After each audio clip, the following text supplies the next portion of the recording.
오늘은 조금 무겁고 현실적인 이야기를 나눠볼까 합니다. 인간이라면 누구도 피할 수 없는 한 가지가 있죠. 우리 모두는 언젠간 늙고 병들어 죽게 마련입니다. 죽음을 떠올리는 것을 금기시하는 우리는 죽음의 맨 얼굴을 애써 보지 않으려 하다가 부모나 배우자, 자식처럼 가까운 사람을 잃고 나서야 허둥지둥 죽음에 관해 생각합니다. 그러나 그것도 잠시, 산 사람은 살아야 한다며 또다시 현재에만 집중하죠. 하지만 우리 대부분은 호스피스 병동의 환자처럼 임종실의 주인공이 될 것입니다. 이처럼 우리 모두는 언젠가 죽음을, 사랑하는 이와의 영원한 이별을 준비해야 합니다.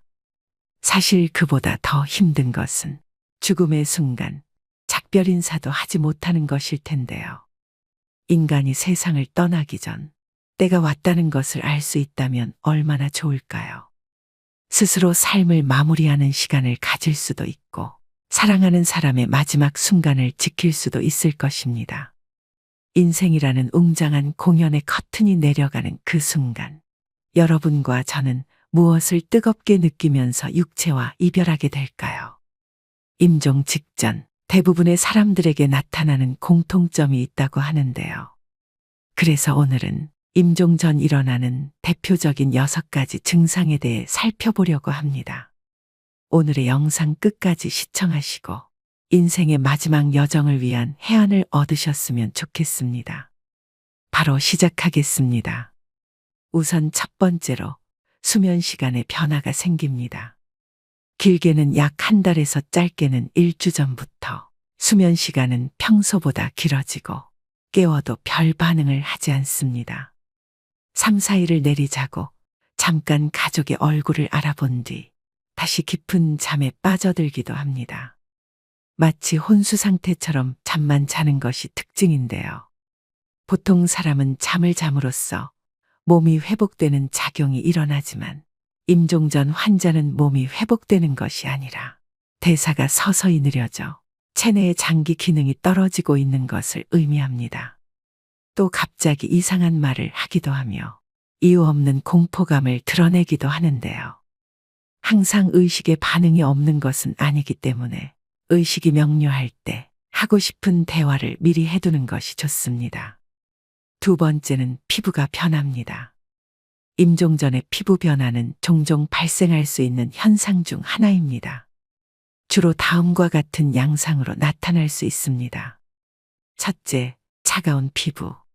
임종에 접어들면서 혈액순환이 감소하고 체온이 떨어지면서 손과 발, 얼굴 등이 특히 차가워질 수 있습니다. 둘째, 천진 및 발색 변화. 피부의 진피와 표피의 경계가 더욱 뚜렷해지고 피부가 창백해질 수 있습니다.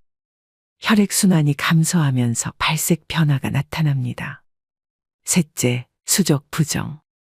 종종 임종 전에는 심부전이나 체내 액체 이동의 변화가 생길 수 있어서 손과 발이 부어오를 수 있습니다. 넷째, 건조한 피부. 신체 대사가 감소하면서 피부가 건조해지는 것이 일반적입니다. 각 단계가 진행됨에 따라 피부가 푸르스름해 보이는 청색증이 나타나기 시작합니다. 임종 전 대표적인 증상 세 번째는 정신이 맑아집니다. 죽음에 다다르면 오히려 정신이 맑아지고 뚜렷해지는 모습을 보이는 경우가 여럿 있습니다. 보통 이런 현상은 노화로 죽음을 맞이하는 노인들에게서 많이 발견되는 증상입니다. 이런 경우 제 기능을 하지 못하던 뇌도 순간적으로 제 기능을 해서 전에는 바로 옆에 있어도 잘 알아보지 못하던 가족들을 알아보고 초점을 잃었던 눈에도 힘이 생깁니다. 이런 상황에서 보통 어르신들은 가족들과 인사를 나누고 유언을 하시기도 합니다. 이럴 때 종종 힘있고 뚜렷한 눈으로 천장이나 창밖을 계속해서 주시하는 경우가 많다고 합니다. 네 번째는 호흡이 변합니다. 보통 임종 과정에서 나타날 수 있는 호흡은 체인스톡 호흡이라고 합니다. 임종이 다다르면 숨을 몰아쉬고 또 잠시 멈췄다가 또 몰아쉬는 경우가 반복됩니다. 이런 경우 보통 임종 과정에 가까웠다고 보게 되고 자연스럽게 숨을 쉬지 못하고 목의 근육이나 턱, 가슴 근육 이런 것들을 많이 사용을 해서 숨을 쉬는 모습을 보입니다. 또 가래 끓는 소리가 나기도 하는데요. 죽음을 앞둔 사람은 가래를 삼키지도 뱉어내지도 못하게 되면서 목에 분비물이 쌓이게 됩니다. 따라서 숨을 쉴 때 가래 끓는 소리가 납니다. 영어에서는 죽음의 딸랑이라고 이를 뜻하는 단어가 있을 정도로 대표적인 임종의 신호이기도 합니다. 5번째는 식욕 감소 및 갈증이 생깁니다.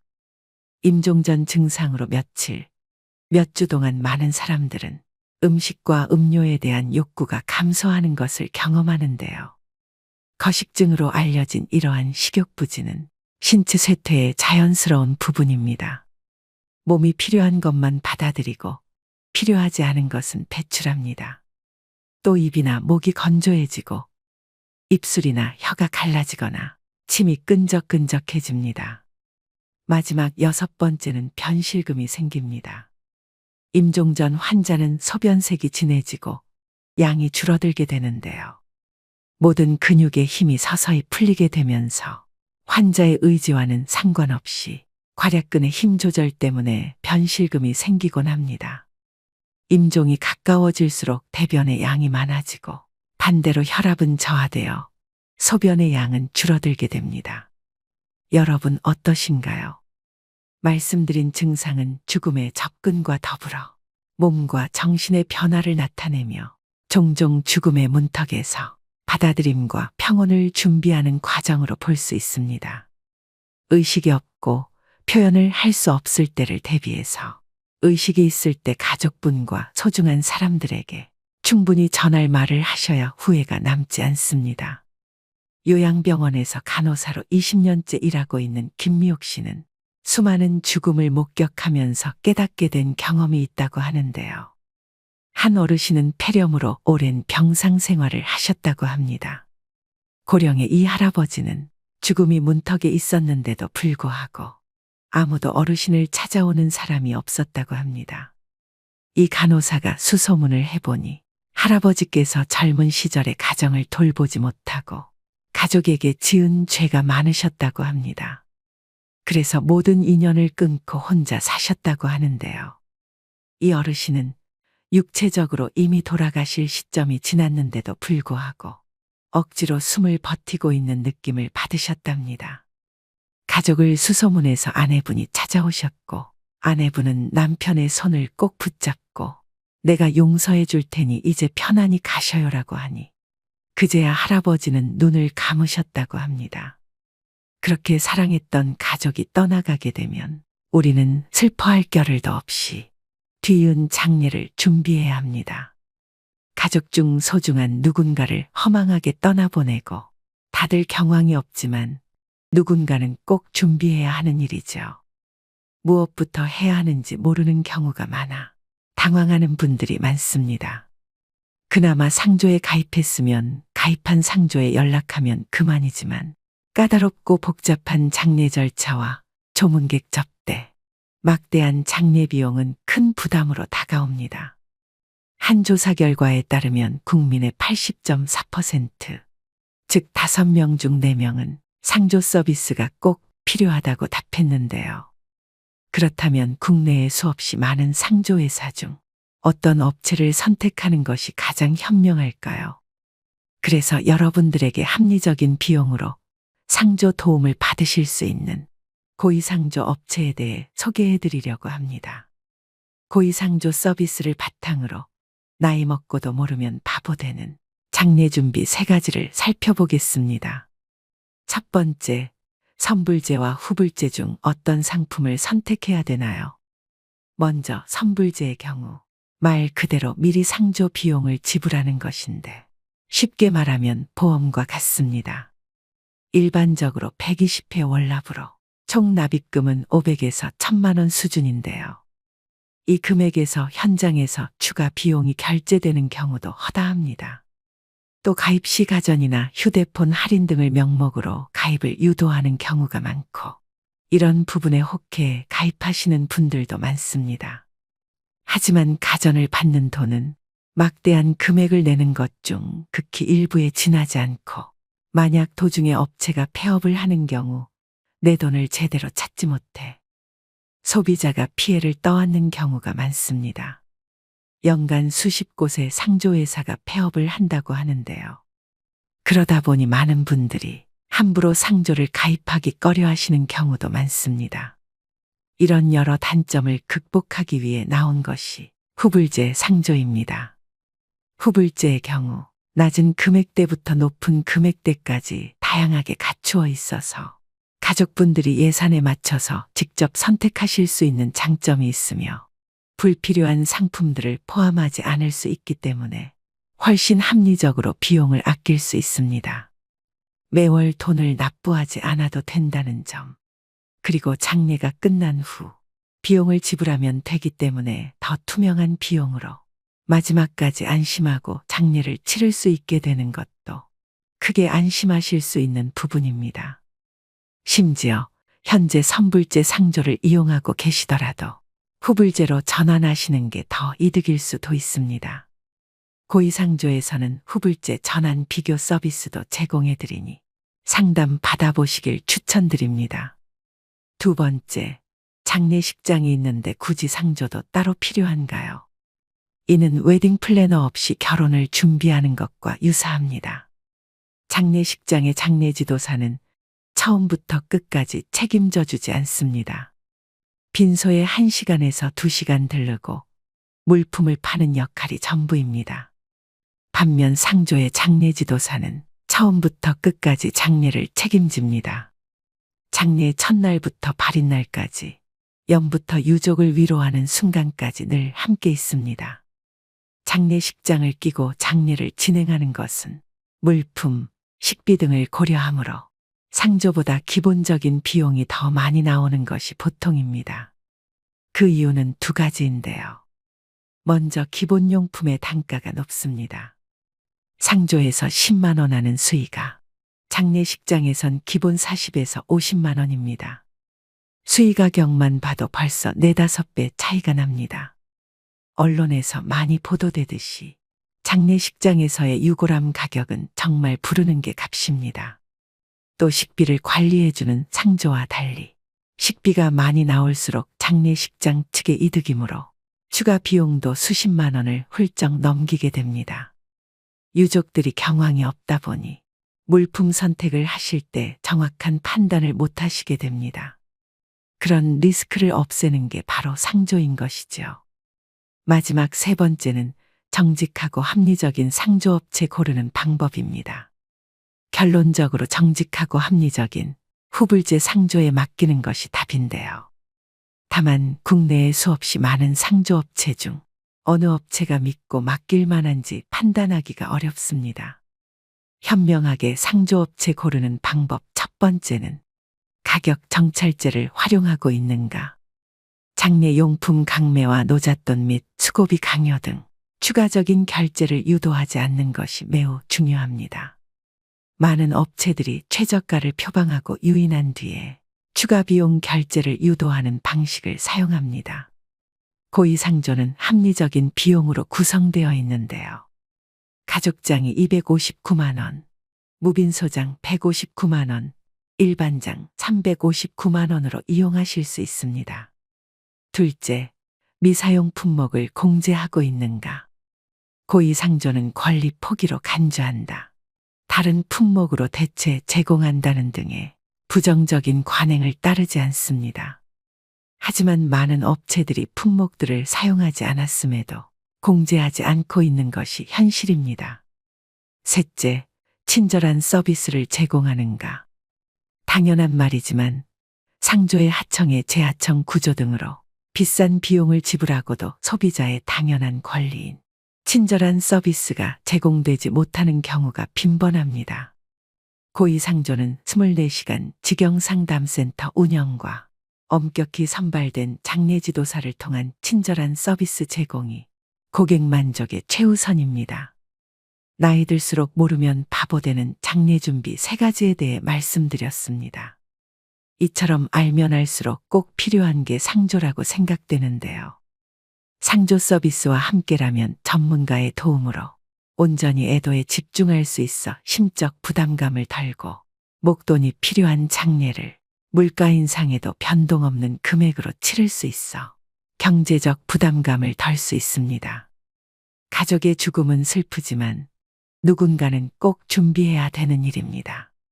합리적인 고의상조를 통해서 사전에 장례 준비를 해놓는 것은 조금 더 현명하게 사랑하는 사람을 편안히 보내드리는 길일 것입니다. 전화 상담도 가능하니 필요하신 분들을 위해 전화번호를 남겨드립니다.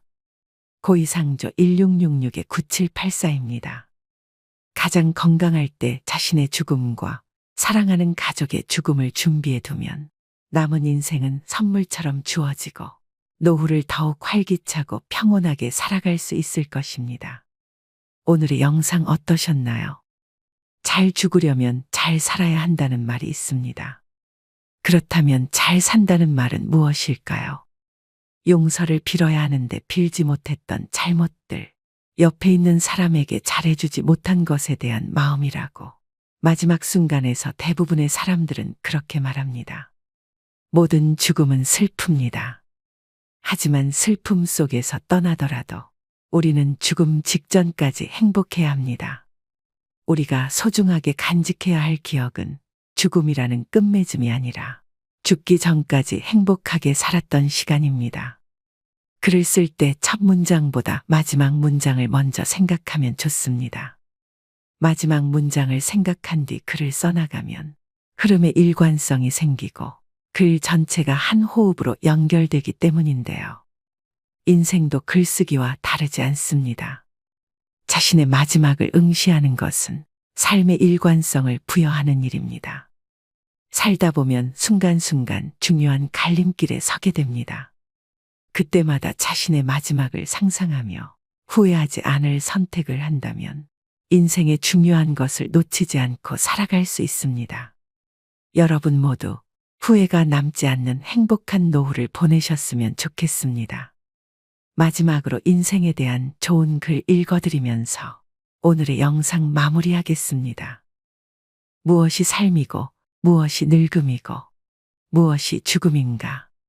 현재의 행복에 최선을 다함이 살며 이러한 삶이 오래되어 편해짐이 늙으며 영원히 쉬는 것이 죽음이라면 틀린 말일까? 사람들은 모든 면에서 양면성을 지닌다.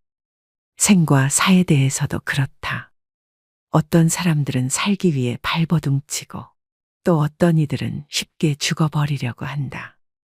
인간들 외에도 모든 생물은 열매를 맺는다. 벼이삭도 쌀을 맺으면 그 줄기와 이파리는 누렇게 시들고 볼품없어지는 것이다. 사과나무도 사과를 연글게 할 무렵이면 그 이파리는 벌레 먹어 흉한 모습이 된다. 사람도 이와 같이 그 열매, 곧 아들과 딸을 장성시키면 늙고 병들어 볼품없는 모습으로 변해가는 것이다. 이러한 현상은 지극히 당연하고 자연스러운 것이며 우리는 그와 같은 모습에 오히려 존경심을 가져야 한다. 늙고 추하게 변해가는 것을 두려워해서는 안 된다. 또한 죽음을 두려워해서도 안 된다. 늙으면 쉬게 되는 것이고 죽는다는 것은 있던 것이 없어지는 것이 아니라 영혼과 육체가 분리되기 때문에 더 편히 쉬게 되는 것이다. 인생은 배를 타고 강을 건너가는 것과 같으며 강 저편에 닿으면 배를 버리고 무트로 올라가서 마을로 걸어 들어가는 것이다.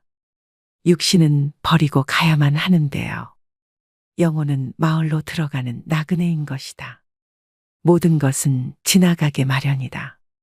고통의 괴로움도 시간이 지나면 새살이 돋아나서 괴로움의 상처는 아물게 마련이다. 어렵고 힘든 시기도 시간이 흐른 뒤에는 나에게 소중한 성장의 선물이 되었다는 사실을 깨닫게 될 것이다. 내 삶에는 희극만이 존재하지는 않는다. 희극과 비극이 늘 함께 공존한다. 나는 그것들과 함께 동행하면서 내 삶을 아름답게 꽃피우다. 때가 되면 소리 없이 지고 싶다. 오늘도 노후의 지혜와 함께 해주셔서 감사드립니다. 황금빛으로 무르익어가는 여러분의 지혜로운 인생을 언제나 응원합니다.